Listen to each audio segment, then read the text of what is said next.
I'm not dead. When we think of zombies, it's only natural to go first right into everyone's favorite flesh-eating ghouls that were popularized by George Romero in his genre classic Night of the Living Dead. But the idea of zombies has been around much longer and is actually steeped in fact.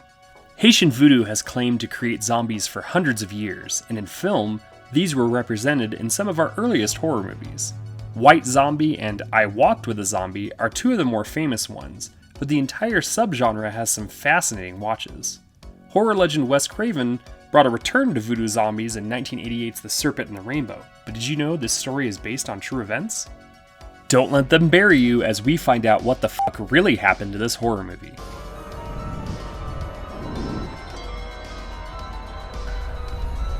In 1985, a book called The Serpent and the Rainbow, a Harvard scientist's astonishing journey into the secret societies of Haitian voodoo, zombies, and magic, that's a mouthful, was published by Simon & Schuster based on the journey of anthropologist Wade Davis.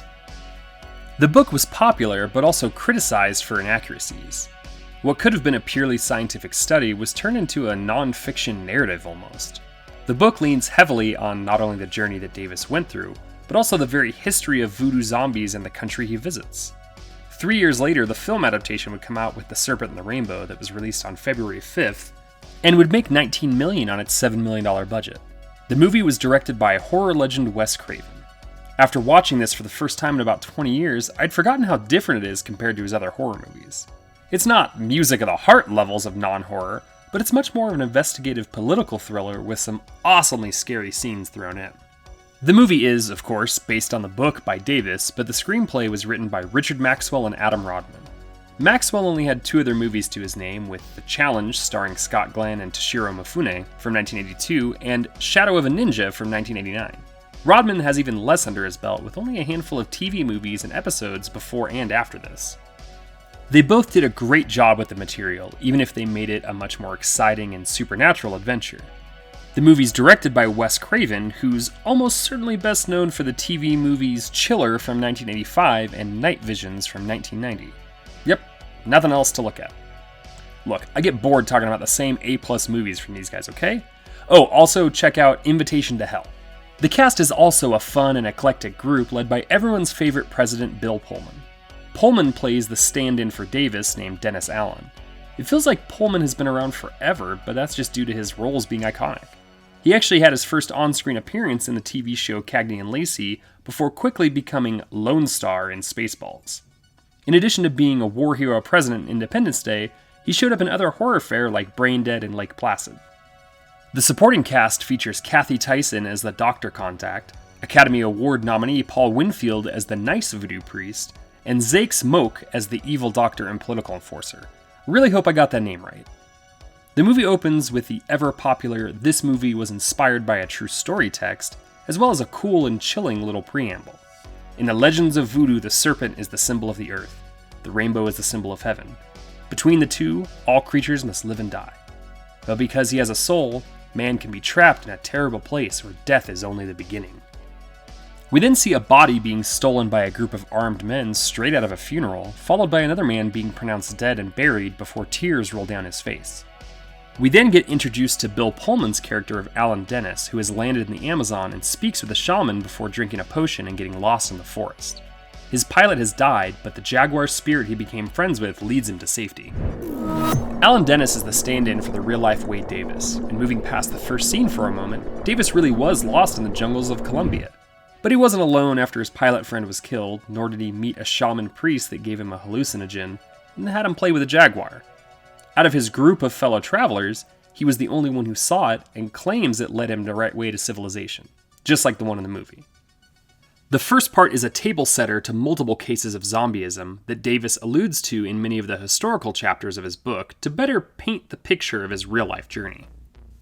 Sometime after Dennis makes it home, he's called in to speak to a member of a pharmaceutical company and a professor to see if he will go to Haiti to investigate a possible drug that makes zombies. They want to use its possible effects for anesthetic purposes and show him the case of Christophe, who was a man that apparently died and was buried before coming back 7 years later. He agrees to go with funding and a reward to research both the man and the medicine. When he gets there, he meets Dr. Duchamp, who is in charge of the patients and has a very real experience in possession and voodoo. The two go to a local nightclub owner and kind priest Lucien Celine, who is willing to help them but warns of the local police who are led by an evil man. Alan and Dr. Duchamp find Christophe in a graveyard and talk to him about his death. This section's really close to what actually happened. Wade Davis was approached by a pharmaceutical company to go investigate the theoretical drug that could help patients and doctors with surgeries and other procedures. The tale of Christophe is actually based on the real case of Claverius Narcisse, who was pronounced dead in 1962, but 18 years later found by his sister and told her he was brought back to work as a slave. The movie changes more names as well as a few of the important aspects of the characters Alan meets. Instead of the tough eventual love interest of Dr. Duchamp, the real doctor was Lamar Douillon. Max Bouvier was turned into Lucien, and his daughter Rachel becomes a companion to Wade, though there was no romance between them, merely respect for each other's curiosity about what's going on. The two did also speak to Narcisse, who is what Christophe was based off of. The movie moves on to Alan coming back to his hotel, only to find it ransacked and bloody with an assailant still inside. He and Marielle Duchamp go see the man who can allegedly make the zombie powder named Mozart. Mozart has a whole party atmosphere with cockfighting, a bar, and plenty of people to enjoy. He presents a goat that he will give the powder to, and Alan secretly marks its hoof with a knife to track it before watching it die. They leave and go to a ceremony where Dennis has an awful dream with Christophe and an unknown zombie who shoots a snake out of its mouth in one of the movie's best scares. Dennis and Muriel make love, and on the way home, Dennis is taken in by the police who warn him to stop his investigation. Lots of screaming in the background suggest a warning, and some really good political dialogue too. Well, there's quite a bit of divergence here, mostly to create a movie plot. Instead of the villainous Pétrade, the real version of this was far less nefarious, Lamarck Douillon. He was mostly another scientist who was attempting to find the proper use for the formula, and is the one who found the case of Narcisse. He also warned Davis that it was attempted murder in Haiti to use the potion on a person. Mozart was based off another man named Marcel Pierre, who would actually get famous from the BBC for explaining the zombie potion, something the movie calls back to later on. Rachel was just 16 when Davis met her, and as I said earlier, there was no romance between the two. She was the daughter of Max Bouvier, but she did have a history of ritual possession. Muriel and Dennis go back to Mozart the next day, and he tries to sell them on a different goat from the one they saw die. Alan tricks Mozart while also calling him a fool, and seems to drink the zombie poison, but by sleight of hand has switched it to something completely harmless. Mozart, impressed, agrees to give him the real ingredients, but says Dennis must help him with the entire process.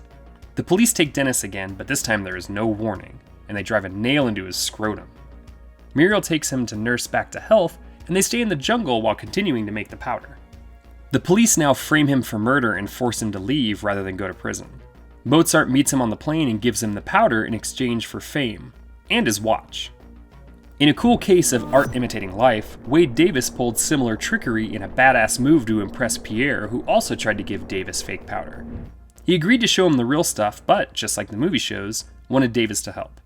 Many of the ingredients in the film were also the real ones used in the actual powder, especially tetrodotoxin, another one I hope I said right, which is one of the most powerful on the planet.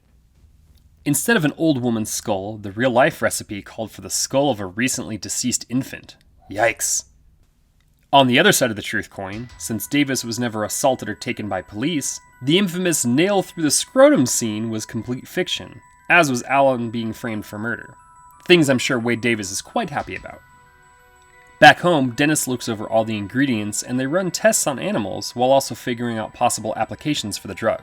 Dennis continues to have nightmares and be plagued by what he left behind, and at a dinner to celebrate, the wife of the pharmaceutical rep is possessed and attempts to hurt the people at the party. Dennis flies back to Haiti and must evade capture while Mozart is killed and Muriel is taken to be sacrificed. Lucien tries to protect Alan but is killed while Alan is sprayed with the powder. He's pronounced dead and buried alive, only to be rescued by Christophe. Slowly recovering, he goes to save Muriel while the country's leader flees with a revolution beginning. Alan uses that chaos to sneak in and get past a zombified Lucien and other spirits to confront Pétrade.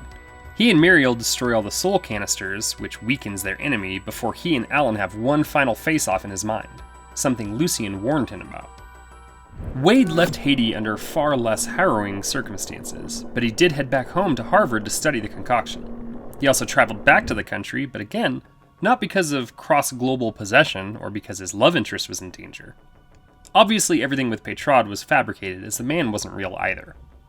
When he returned to Haiti, a man named Gerard Simon was the one to help he and Rachel make the most complete jar of zombie potion and to understand it better. A good chunk of the book is actually a great history lesson on the region and the beginnings of zombie culture. The movie tells a fun story based on the adventures of Wade Davis, but obviously goes much further into an exciting and even more supernatural feel. The book is easy and a great read, even if Davis faced criticism from the scientific community.